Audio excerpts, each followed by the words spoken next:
The hungry baby is crying for food. The harried parent is short on time. The solution? Give baby a baby food pouch. But that solution leads us to ask, do convenience foods do a baby's body good? Welcome to the award-winning Food Chain Radio Show with your host, Michael Olson. And now get ready for 1 hour of What's Eating What Radio.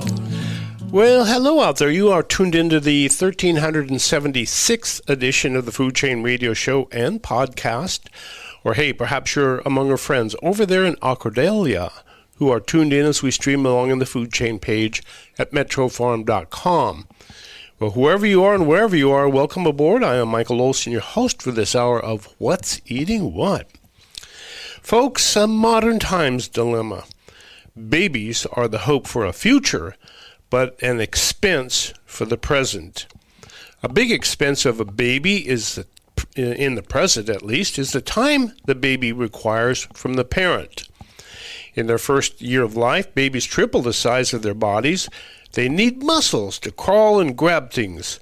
To build those muscles, babies need foods rich in healthy fats and protein. One of the most important responsibilities of a parent, therefore, is to feed the baby good food all day long. Wow, that is a job for very busy parents, especially time-poor parents, like most city folks are. 2 jobs. 2 parents working, 3 or 4 jobs, nobody has any time, right? So feeding a baby good food all day long is a significant expense in time. But fear not, because industry has come up to the rescue of time-poor parents with disposable baby food pouches. Sales of these baby food pouches to time-poor parents has increased 900% in the last 13 years alone. But what is in those baby food pouches leads us to ask, do convenience baby foods do a baby's body good? Well, who better to ask than nutritionist, researcher, and mother, Dr. Elizabeth Dunford, who's a research fellow with the George Institute and an assistant professor of nutrition at the University of North Carolina. Dr. Elizabeth Dunford, welcome aboard. Thank you so much, Michael. Pleasure to be here. And it's good to have you. We're down in North Carolina, and we're on the other side of the country, which so we got the whole country captured. You're a researcher, yeah, but you're also a research fellow with George Institute in Australia, as well as an adjunct professor of nutrition at the University of North Carolina, and a mother of 2. So before we go anywhere, what can you, Dr. Elizabeth, tell us about being a time-poor parent? I'm sure I can identify with all time-poor parents out there. I'm obviously a working mother of 2. I have 2 young children who are now 4 and 6 years old. And I will say I was definitely one of those parents, one of those time-poor parents who turned to products such as those squeeze pouches and those other convenient commercially produced foods during their childhood when I needed something extra. And I really decided to do this study because as a mother, I thought, well, as a mother and a nutritionist, I should say, I thought, well, I know these products probably aren't as good as I hope they are. So let's have a look and see what's in them. And of course, then this study was born, and the results were sadly not that surprising to me. So what precipitated the story was a mother feeding her children, her babies, right? That's right. I was feeding my children these types of products, and I have a lot of friends who are also time-poor parents. And again, being an expert in this sort of area, my research area is looking at how healthy all the foods in the grocery store are. And I developed this particular interest in baby foods simply because I was a mother and I was buying these foods. And as a nutritionist, I understood the importance of making sure my children consumed healthy foods. But like you say, when you're time poor, you turn to convenience, and the food industry is right there with a solution for us.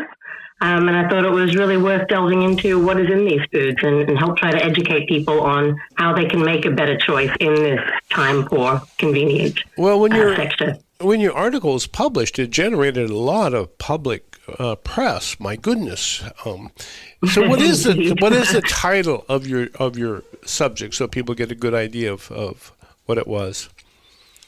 So the paper that we published was titled "An Evaluation of the Nutritional and Promotional Profile of Commercial Foods to Infants and Toddlers in the United States." And what that means is we looked at a bunch of baby foods that were available in grocery stores here in the U.S. We looked at the top 10 retailers in the U.S. We collected those foods and we compared them to the World Health Organization standards for nutritional content and also promotional profile. And what that means is, are they adhering to the guidelines set by the World Health Organization in relation to what claims they are putting on the front of these packages of baby foods? As a researcher, how do you go about targeting such a big selection of food?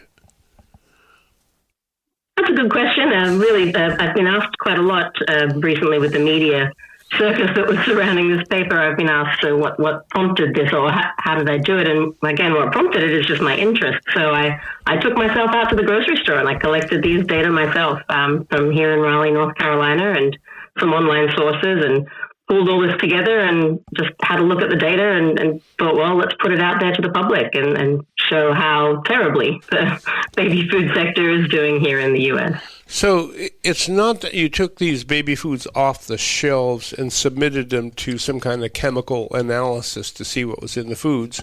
You just read the directions. No, not at all. Read the ingredients, right?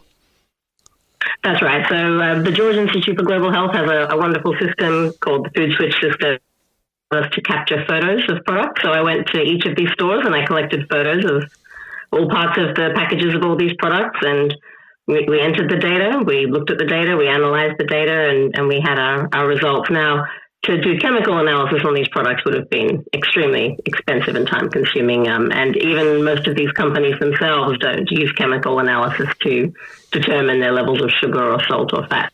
For example, they calculate it based on what we know is in the ingredients that they use.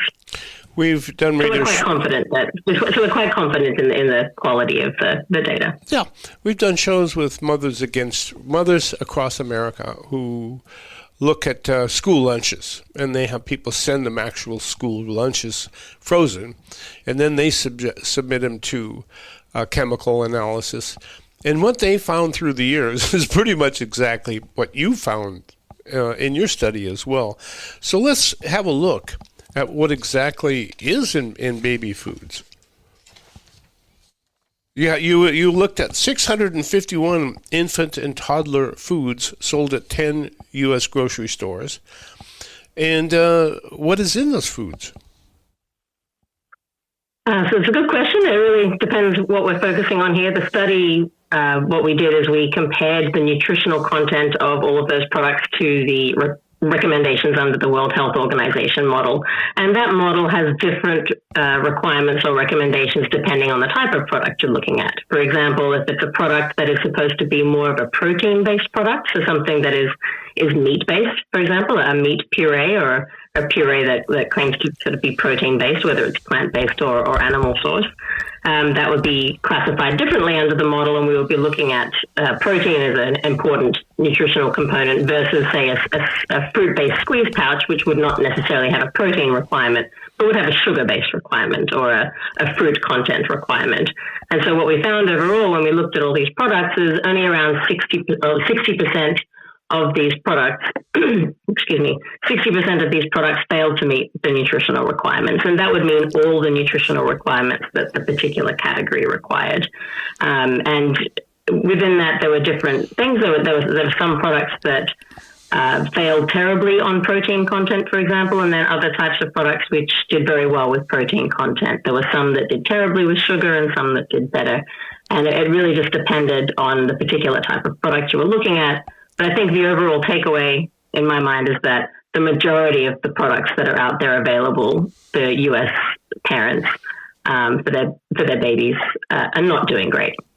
So 3/5 of the baby foods on the shelves don't live up to what they need to live up to, in other words. Is that a fair assessment? In other words, yes.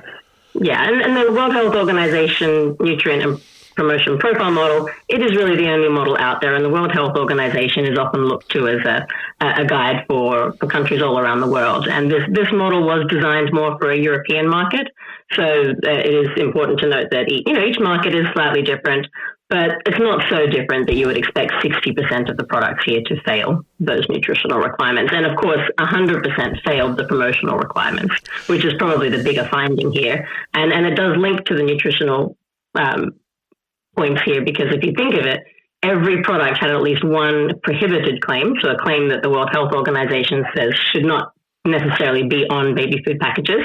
Every single product had at least one claim, some up to 11 prohibited claims on a single package. And a lot of those times, products like squeeze pouches and snack size packages, they would have the most claims on pack, and they, of course, are more likely to be the less healthy products. And we call this the health halo effect that these food companies are trying to put out there. They are telling you, "Ooh, this is no added sugar and it's no added salt." But in fact, it might be extremely high in sugar. It's not added sugar. It's just pureed fruit all the way down into a pouch, and a child is sucking that pouch down in about 2 minutes or less, probably. And so this ability for these companies to put all these claims on pack can make parents think that they're buying a healthy product when in fact they're not. A pouch? A baby food pouch? What is a pouch? So I've been out of the baby business for a while. So there used to be baby bottles, right?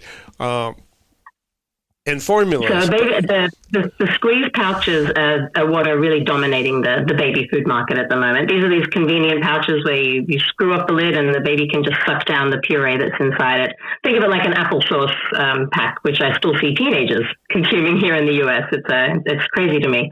But these squeeze pouches really allow children to consume quite high amounts of sugar in a very short space of time.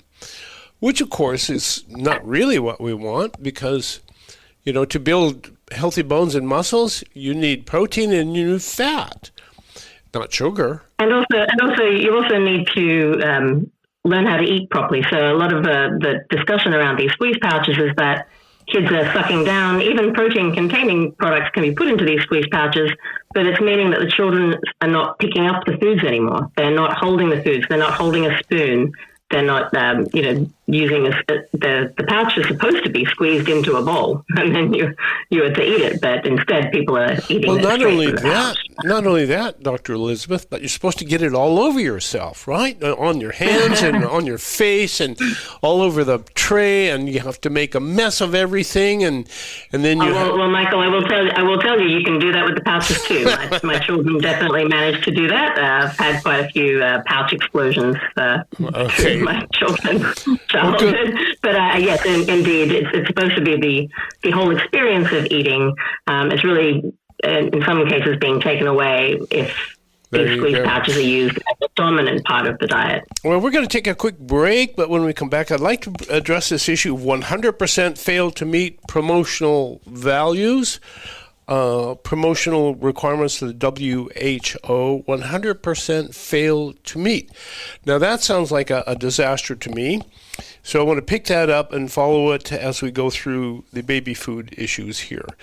This is the Food Chain Radio program. We're talking about babies' food, the food we feed babies, with Dr. Elizabeth Dunford, who is a researcher, a scientist, and a mother of two. So do stay tuned. We will be right back. Get hooked up with affordable cannabis at the locally owned Hook Outlet. The Hook is a friendly neighborhood outlet where everybody above the age of 21 can have access to the best cannabis products for the best prices in the county. Get friendly local service and great prices in person and online at the Hook Outlets in Capitola and Watsonville. Order online at hookoutlet.com and pick up 9 to 9, 7 days a week. Get hooked up at the locally owned Hook Outlet.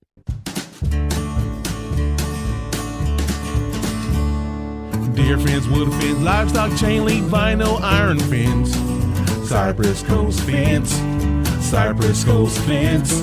I'm Kevin Donovan, the owner of Cypress Coast Fence, Monterey Bay Area's premier fence company. And I'm Katie Donovan, Kevin's sister. I'm one of the project coordinators. I'll help you choose the best fence for your needs, and I'll be with you for every step of the project. We work with local suppliers and employ quality craftsmen to build the right fence to secure, protect, or privatize your property. We've been in business for 15 years and have been voted Best Fence Company for 7 years running. Give us a call for your no-obligation consultation at 831-783-1500 or at cypresscoastfence.com. We don't just build fences, we make good neighbors. Deer fence, wood fence, livestock, chain link, vinyl, iron fence. Cypress Coast Fence. Cypress Coast Fence. Bent Dime Limoncello is a unique wine-based limoncello that blends quality and craftsmanship. Made in Santa Cruz with a premium California wine and brandy, it combines bright citrus notes with a delicate Chardonnay aroma and the richness of brandy. Perfect in a limoncello spritz or with ginger beer. Ask for it in your favorite restaurant. Find out more at bentdimelimoncello.com. Football at the Back Nine is back. We have Sunday ticket to enjoy every game, every Sunday. Breakfast sandwich and beverage specials too. Enjoy happy hour twice on Sunday from 10 to 12 and 3 to 6.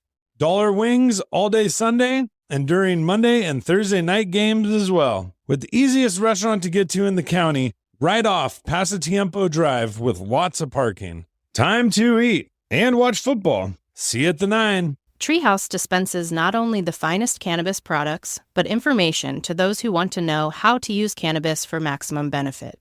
Hello, I'm Jenna. If you would like to know how best to use cannabis, ask your friends and neighbors at Treehouse Dispensary, 3651 Soquel Drive. If you're 21 plus with a valid ID, no appointment is necessary and the information is free. Order online at ourtreehouse.io and pick up at our drive-thru. See you soon. And now, back to What's Eating What on the food chain with Michael Olson. Well, what's eating what today on the Food Chain Radio program are the foods we are feeding babies these days. These days we live in cities, and we have 2 or 3 jobs in the family, and for 2 or 3 workers, so we're running short on time, and we're desperate for time when it gets right down to it. And so when baby needs to be fed, which is all day long, would that be a fair assessment, Dr. Lizzie? Oh, yes, they're called snack monsters, little children, I think. Oh, that's what I call my children, yes. Feed me, like little birds. Feed me, feed me, feed me. So what do? We do not have time to stop what we're doing and feed them, cook a meal for them. So many of us are feeding them via snack pouches or food pouches, which are, I don't know, kind of like, I'm afraid to describe it, I'll probably get in trouble. So it's a plastic bag, you open the lid and you hold the lid up and you suck the food out. Is that the way they work? That's a fair description, yes. Okay. And 100% of these babies' food pouches fail to meet the promotional requirements of the WHO guidelines. Now, what exactly do you mean by promotional requirements, Dr. Elizabeth? So it's a good question. There are quite a number of promotional requirements under this model. But the one that most products failed, or all products failed, was what we call the ingredient list clarity requirement. And so personally, I found this interesting because I'm an Australian by birth and spent the majority of my life in Australia, and now moved to the US. I understand the differences in how foods and food products here are labeled and how the ingredient list is handled. And so this ingredient list clarity requirement, it's no surprise that 100% failed here in the US, because the US does not have requirements to put the proportion of an ingredient on the ingredients list. And what I mean by that is if you have a product that you say is a vegetable puree, and you say it's sweet potato puree, for example, you would have to, in Australia and the UK and a lot of European countries, you would have to put the proportion or the percentage of that product that is sweet potato on the label. But in the US, you don't. And so it's unknown, for example, is that product mainly sweet potato, or is it just a little bit of sweet potato? Is it a little bit of sweet potato with apple? You know, we just don't have this clarity with the ingredients list here. And so no products in the US had that information on the package, so they all failed that particular requirement of the WHO promotional criteria. But also followed closely behind with the fact that 0 products also met the promotion of and protection of breastfeeding criteria. So the guidelines from the World Health Organization are that these products that are marketed to children who are still in the age group that should be being breastfed or formula fed, they should also carry a disclaimer that these foods should be supplementary to and complementary to breastfeeding or formula feeding, not to replace this. And so no products had that on pack. And also almost 100% had at least one prohibited claim, as I mentioned before, and some up to 11 prohibited claims on a single package. Okay, before we go to the prohibited claims, I'd like to go back to the ingredients list. Now, though we do not here in the U.S. require percentages, we do require, I think, most of to the least of ingredients. So that's true. Yeah, you can't really see what the percentage is, but you can see what the most used ingredient is. So there is some guidance there for working mothers. Yeah. Now, we use food pouches when we were raising our kid. What we did is we had a blender. We threw what we ate into the blender, and that's what the kid ate. In large terms, and we didn't have any time. There were 2 working adults, so we were really short on time. But through that adroit use of a blender, we were able to eat good food, and so was the kid. Is that gone by the board? I would say based on all the dietary surveys that are out there, that's across the board, not just babies. I think if we're all honest with each other, we all will default to what's most convenient. And these products just didn't exist. I agree. Not just in the day you're talking about with your children. Like I think even like when I was a child, they certainly weren't around. We saw a 900% increase just in 13 years. They were almost non-existent 13 years ago. And now they completely dominate the market, these squeeze pouches I'm referring to. But in general, we know that the consumption of ultra-processed foods and beverages is extremely high here in the U.S. In fact, those products represent more than half of all calories consumed by the population. And so we have all defaulted to a convenient type of diet. And sadly, the convenient type of diet is certainly not the healthiest type of diet with these heavily packaged. I mean, the U.S. packaged food supply is the largest in the world. At any one point in time, there are 400,000 plus food and beverage products on grocery store shelves, much larger than any other country. Wow. It's kind of scary. So let's go back to the claims, the faulty claims that you mentioned. I don't know what the percentage of them, but a lot of foods have faulty claims that essentially they're fooling the parents by presenting a health halo, correct? Is that how you phrased it? That's right. Yeah. So we call it a health halo because, the average person, and unless they really have the time to sit there and scrutinize the labels, they're really being driven by what is on the front of the package that they're looking at. And if it says no added sugar, no added salt, or it might say organic or non-GM, no pesticides. What the really common ones are no added colors or flavors, no preservative-free. They'll think that this product is a healthier choice, but who's to say that the product next door to it that doesn't have those claims is healthier or not? The only way to know, and I tell this to any mother who asks me advice, I say, do not look at the front of the pack. Flip them over and have a look at the back. Have a look at the ingredients list. Have a look at the nutrition label. Ignore the noise on the front and use the information on the back. And if you don't know what an ingredient is, you probably shouldn't be buying that product. So the big lie is always what comes up front on the yes, absolutely. Yes. So, and personally, what I would love to see, just a very simple thing in the baby food sector in the U.S. is just to limit the number of claims and the types of claims they're allowed to make. Because in reality, if you could just do that, you'll help some people. But for now, that's not going to happen. We all know how powerful big business is here in the U.S., especially the food industry. Yeah. And so it's really up to these time-poor parents to try and make the best choice. And so I always say, pick it up and turn it over, and remember that 5 grams of sugar is 1 teaspoon. So if your pouch has 20 grams of sugar, that's 4 teaspoons of sugar you're feeding your kid. So remember that and think about that. Well, okay, that's a good thing to think about now. I'm wondering if I will give you the authority to limit the list of claims. What would you put on? What claims would you allow, Dr. Elizabeth? So I would allow the same claims that WHO does. The WHO does allow claims related to dietary practices. So if it's kosher, for example, it does allow you to have vegan or vegetarian claims on pack. Okay. I would even be okay with claims such as no pesticides or sort of the environmental type claims. Personally, I'm more okay with those than no BPA and the non-GM. Although, again, this isn't necessarily related to the nutritional component. It is related to overall health.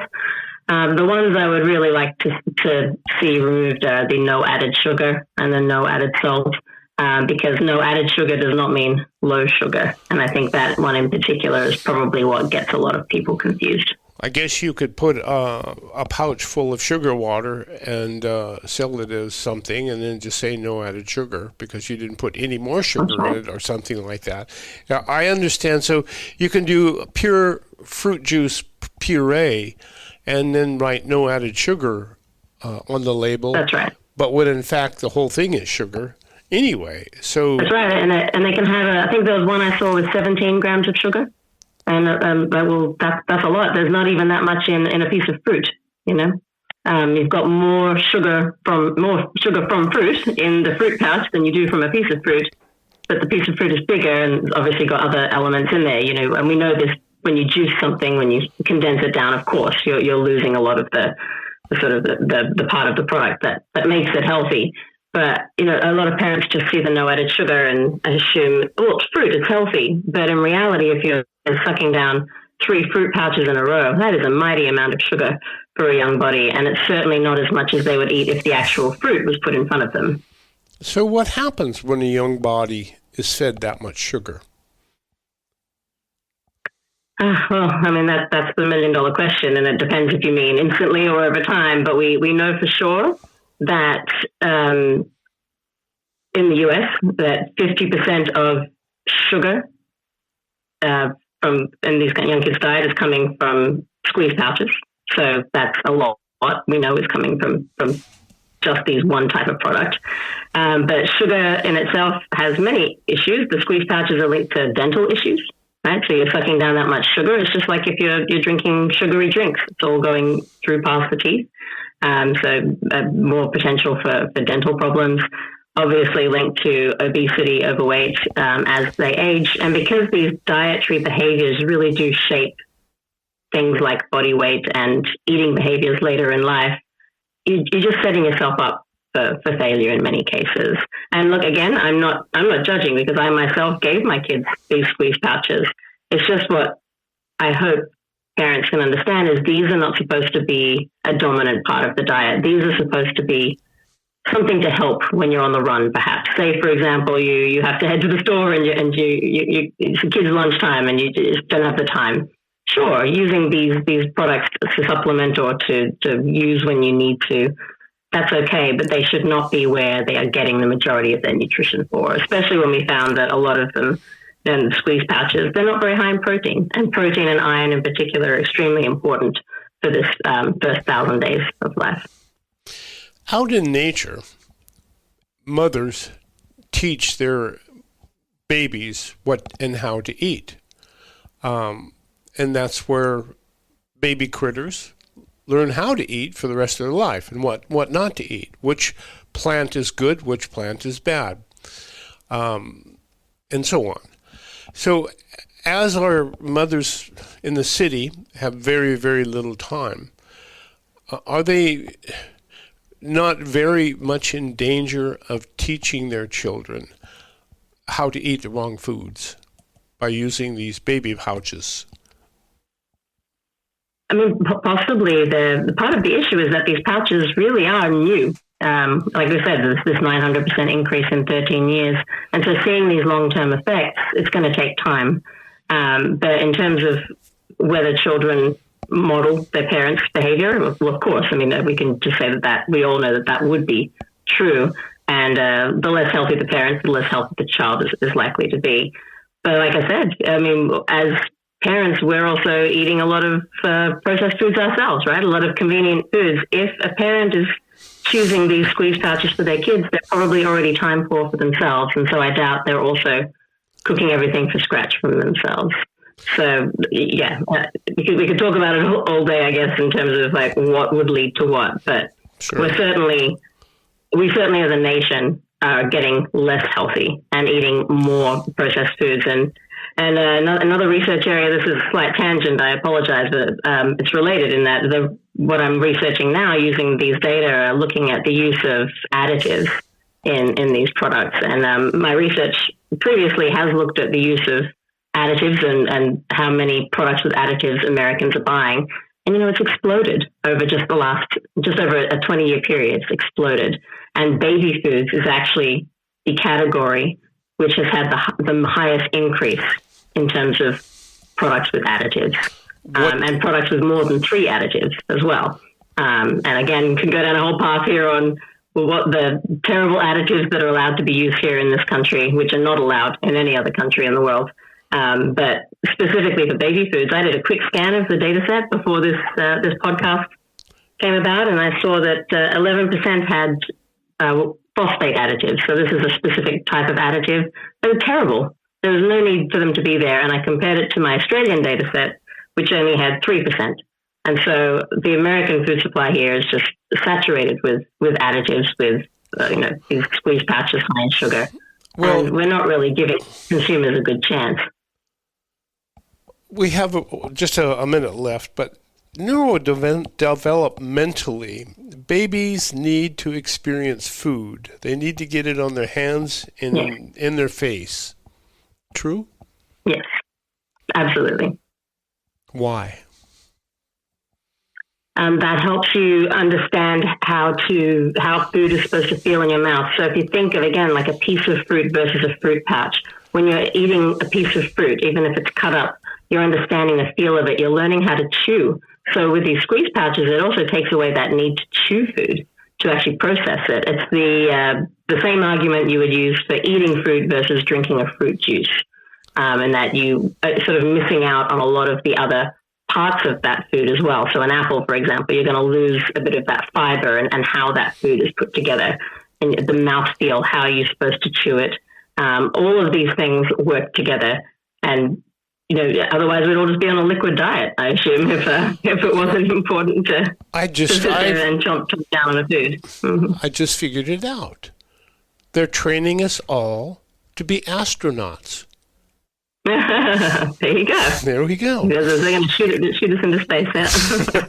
So when we come back, we're very fortunate to have a mother on the line. So we're going to get some lessons on how to wean and feed the baby from a real mother. And she's a nutritionist, Dr. Elizabeth Dunford. Do stay tuned. We will be right back after these messages. You can earn a substantial income by farming for the city. All you need to do is take your crop to market and win the competition for the consumer dollars. There is a well-proven strategy for winning this competition. You will find it embedded in Metro Farm, the guide to growing in or near the city for the city. Port Ideas, Greg Williams. There's a tremendous amount of useful information in Metro Farm for farming in or near the city. Acres USA's Charles Walters. Metro Farm tells how to convert an opportunity into a real going concern. Every chapter is organized around the logic of practicality. For every problem needing a solution, Metro Farm offers a progression of steps arranged in sequence so the desired goal is achieved. Before you plant your seeds, pick up a copy of the Ben Franklin Book of the Year award-winning Metro Farm. Then plant your seeds and win the dollars. MetroFarm.com. MetroFarm.com. We're on the farm with Joel Salatin. Would you like to buy homemade soup, backyard chicken, and the neighbor's artisanal lunch meat? The Farm to Consumer Legal Defense Fund protects your right to acquire the food of your choice from the source of your choice. I'm Joel Salatin from Polyface Farm, and I urge you to defend the right of neighbors to engage in direct food commerce. Join today at farmtoconsumer.org, the food of your choice from the source of your choice. That's farmtoconsumer.org. Farmtoconsumer.org. Thank you. When you buy local American-grown flowers, flowers will grow and flourish in America. Hello, I'm Deborah Prinzing, author of Slow Flowers for certified American-grown flowers. When you buy local flowers, you're helping our country's family farms reduce the transportation footprint of flowers and enjoy fresher, longer-lasting bouquets. So please, next time you shop for flowers, think local. Think certified American-grown flowers. Visit AmericanGrownFlowers.org to learn more. History buffs. This tale from Michael Olson's Tales from a Tin Can took place aboard the USS Dale during the opening moments 7 December 1941. As we left our berth and got underway, the deck force was still engaged in getting ready for combat. Fuller had the job of clearing the deck of all the wooden objects that had collected in port, so Fuller was making his way aft, just tossing stuff like a madman, when he came to the ice cream freezer. Before he could toss it over the side, one of the guys said, "Hey, wait a minute!" In a matter of seconds, the lock was broken and the ice cream distributed among the crew. So, what you saw that morning was the USS Dale steaming hell-bent out to the channel while the guys back aft were standing by their guns, eating ice cream and watching World War II break out all around.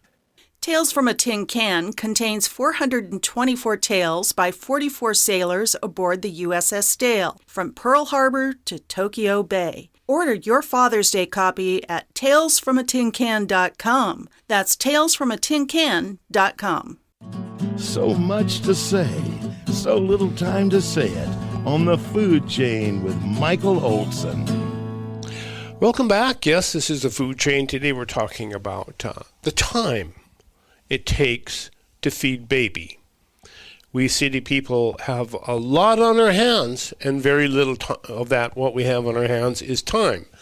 We are time-short people because we live in the city, and it's expensive to live here, and you have to keep on the go to make it in the city. And most of us live in the cities. So, how do we come to grips with baby who needs food all day long? And not only that, needs good food. Needs food with a lot of protein and good fats. Probably the hardest thing to find. So here today, we're fortunate enough to have a real live mother, Dr. Elizabeth Dunford, who not only is a mother, but she is a research fellow with George Institute and an assistant professor of nutrition at the University of North Carolina. So, yes, one busy mom. How did you fare as a time-poor parent? You gave us a brief description earlier, but how did you do that?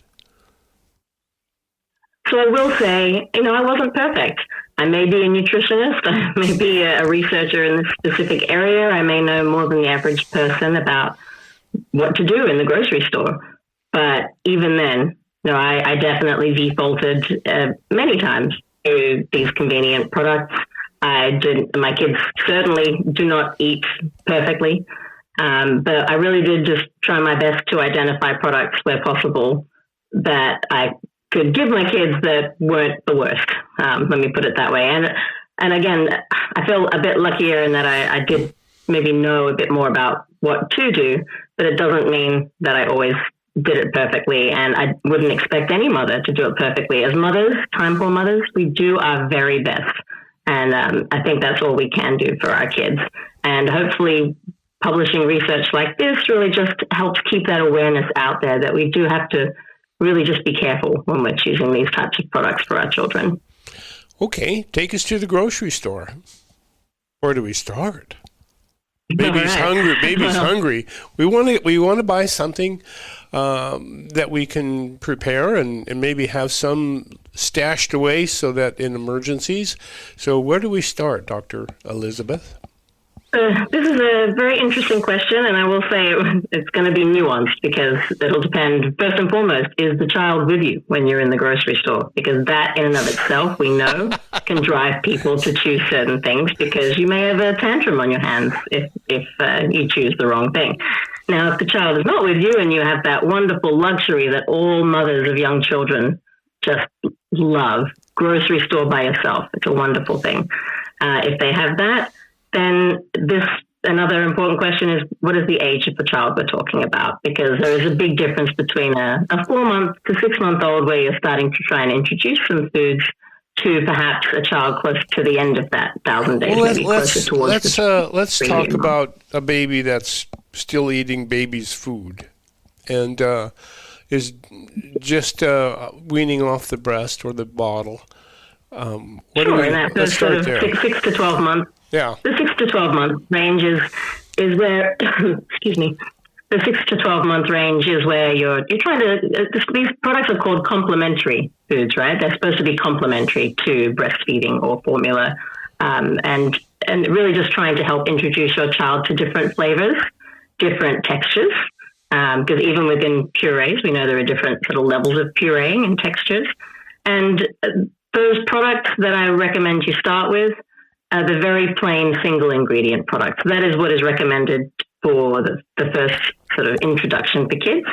Things like sweet potato, pureed sweet potato, or pureed green beans, pureed apple and pear, sort of the simpler flavors, trying to get your child used to those.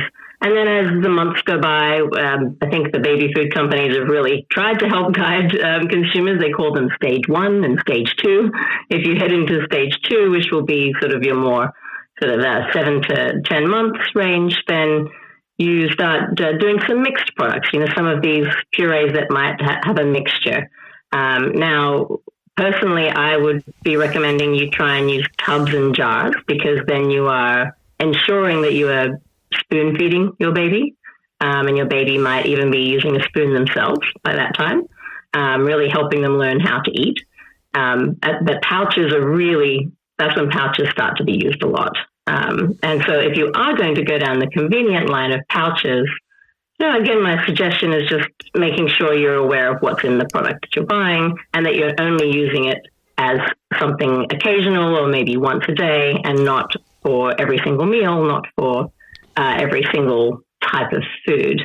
Now, that's just the baby food section. Obviously, you need to be feeding your child other things as well. And if you have the time, like you said earlier yourself, throw things in a blender, blend it up at home, blend what you're eating, blend the food from scratch. If you have that ability, a lot of my friends who have young children right now, they freeze the purees that they mix with the smoothie. That's an option as well. And you can obviously do food prep in that sense. You can make it yourself and store it for later, which is a great idea. You can also, another recommendation I give to people, I did it myself. I didn't like the yogurt products that were in pouches that were out there, but I did use those. I did want pouches for convenience, so I bought the pouches that are empty, and I created those yogurt mixes myself so that there was no added sugar in those yogurts. I would buy natural yogurt and mix it with some pureed fruit and give that to my children. And so you can definitely make sort of small changes that will get you a little bit healthier than the commercially produced foods, but that can also offer a level of convenience. But yeah, again, I could go around the grocery store. You can go to the dairy aisle. Obviously, there's a lot of baby food products in the dairy aisle. Again, my recommendation is you've got to look at those ingredients. I can give a perfect example. I have a yogurt product that I buy for my children, but it was quite expensive one day, and I looked to the cheaper option next to it, but I thought I'd better check the ingredients first. And sure enough, the cheaper one had some terrible additives that the more expensive one did not. And so you really do have to, at that point, make a choice. If cost is your most important factor, then you may be sacrificing a little health-wise, or if that's not, then then you could always choose the one that is a little bit better. But you do have to look at that ingredients list, and anything that you don't know is probably not good for your baby. You brought up an interesting word, complementary foods. And I think, I think that would be a wise thing for everybody to think about, even parents without children, because we all tend to make convenience foods or complementary foods real foods or regular foods, when we should only be thinking of it in terms of emergency foods or need help foods or something like that. We'd probably all do much better in that respect. You mentioned prep. You mentioned that you took time out of your day to prepare foods that you could freeze or have in standby. So how did you do that? Where did you find the time to do that as a researcher, as a scientist, as a professor, as a mother? Where did you get the time? So I will be completely honest with you. I'm one of the lucky people that had the time. I was not working full time when my children were that age. And I think that goes back perhaps a little bit to the culture I was brought up with, that can link to a different discussion here. But in Australia, we get a year's maternity leave when we have a child. So the first year you are not working, and you are able to dedicate some of this extra time to perhaps make some healthier choices, because you are not quite as time poor. And so for me, I was time poor in my own mind, but I was certainly not as time poor as some of those parents who are back at work only, say, a month after giving birth to their child, and they're back at work full time. I certainly was not as time poor as they are or were. And so I was lucky enough to have a little bit of extra time.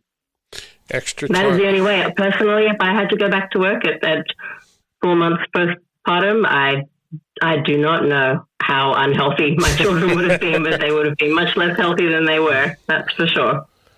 I completely identify with parents out there who are just doing the best they can. So in that respect, allowing for maternity leave is probably a good investment for society at large, because absolutely, it was one of the most shocking things. Shocking things. But that I found when I moved over here, I could not believe that a woman is still not even recovered from childbirth, and she's expected to be back at work while her child can't be breastfed, because you can't have your child with you at work all day. And so really you're already setting a precedent of bad health for future generations, in my opinion. I think maternity leave should be an absolute minimum 6 months. And a good investment when it gets right down to it. Absolutely, yes. So you are now looking at additives to baby food, not just labeling and whatnot, but what companies are actually putting in baby food. Why? And you mentioned phosphate. Why? What are they seeking to gain? Is it a shelf life issue, which is usually why people add things to foods? Right. So it's multifactorial. I'm interested in not just baby foods, although that is it is certainly my current little area interest. I'm interested in the entire food supply, because we are all consuming these processed packaged foods. I mean, 75% of all the foods we eat are packaged. That says it all. Mm-hmm. So these are very important. And again, as someone who moved from a country with quite a different food supply, same food supply but different ingredients, I was very surprised. Everything in the U.S. tastes sweeter. Everything is sweeter over here. The additives that are used in the U.S., there are many more additives that are allowed to be used here than are allowed in other countries. There are those classic additives like your red 40 or yellow 5, yellow 6, blue 1. They come up time and time again as being linked to behavioral issues, health-related issues in children. And you can, it's a fun fact, and it's not related to babies, but it is related to kids. If you take Kellogg's Fruit Loops as a very specific example, and you look at the same product, Kellogg's Fruit Loops are sold all over the world. If you take Australia, the United Kingdom, and the US, they all have different ingredients. And the only one of those three that has terrible additives in it is in the US. They have red 40, blue 1, yellow 5, yellow 6. And in the UK and Australia, for colouring, they do not use artificial colours. They use things like beet extract, curcumin, natural products. And guess what? Those products still taste yummy and kids still like them. And so I've really become quite passionate about looking at these additives that are being used in the US. And then phosphates in particular, I'm kind of surprised by, just because they're used, it's so ubiquitous here in the food supply in the US. And you're right, some of it will come down to shelf life, but not all of it. You can have the same product side by side. I put that yogurt example I gave you that for my children. The only difference was the addition of phosphates. And so if both products are essentially the same and one has them and one doesn't, we know that the product doesn't need them, really. They add them in because they're probably cheaper. They probably allow them to use less of a more expensive ingredient. There are many reasons why companies would choose to use various food additives here in the US. So I hope that research into what's in the baby foods, and I haven't done it yet. I've started the research, but I really hope that whatever I find, we can put out there to the public so that parents can be more aware on a deeper level of what ingredients they should avoid. Well, I'm really happy to hear that, because that means I get to do another radio show with Dr. Elizabeth Dunford and learn about feeding babies and feeding ourselves. Got a minute or so left, Dr. Dunford. What do time-poor parents need to do to be a good parent in spite of being time-poor? I just say try your best. It's not going to be perfect. Don't aim for perfection. Just aim to do the best you can. And again, I'll keep repeating the same thing, but ignore the noise on the front of all the packages of food you look at. Turn it over and have a look. Make sure the sugar's not crazy, and make sure you know the name of the ingredients that you're reading. And if you don't, choose another product. What other product? A product which has ingredients that you recognize. Yeah. So you're looking for real foods, right? Yeah, and there are options. Not every single product has terrible additives. Not every single product has crazy amounts of sugar. They will definitely be able to find a better choice. And I like to say even a small change can make a big change over time. Even if you're choosing one with just a couple of grams less of sugar, if you do that on a daily basis, over time you're getting less. And that a small change is still a big change over time. And I would like to add, though I'm certainly not an expert in childhood nutrition, teach the kid how to get food into their hands and into their face. You might have to use a washcloth to wipe off their face and their hands. But my goodness, you're teaching the kid how to eat and how to love eating. And if you have... make it fun. Yeah, make it fun. Make it fun. Yeah. All right. Well, this has been a lot of fun, talking babies' food with Dr. Elizabeth Dunford. Well, and thank you on behalf of everybody for doing this study, because by holding up what is not in the baby's food, I think you're going to raise the consciousness of all of us, and we'll all make better parents, even those of us who don't have children in the house. We'll all become more cognizant of what it takes to raise good children, and that way we'll be allowing of things like childhood maternity leave and so on. Dr. Elizabeth, thank you so much. And hey, out there, remember Michael Olson's third law of the food chain: cheap food isn't. You've been listening to the award-winning Food Chain Radio Show with Michael Olson.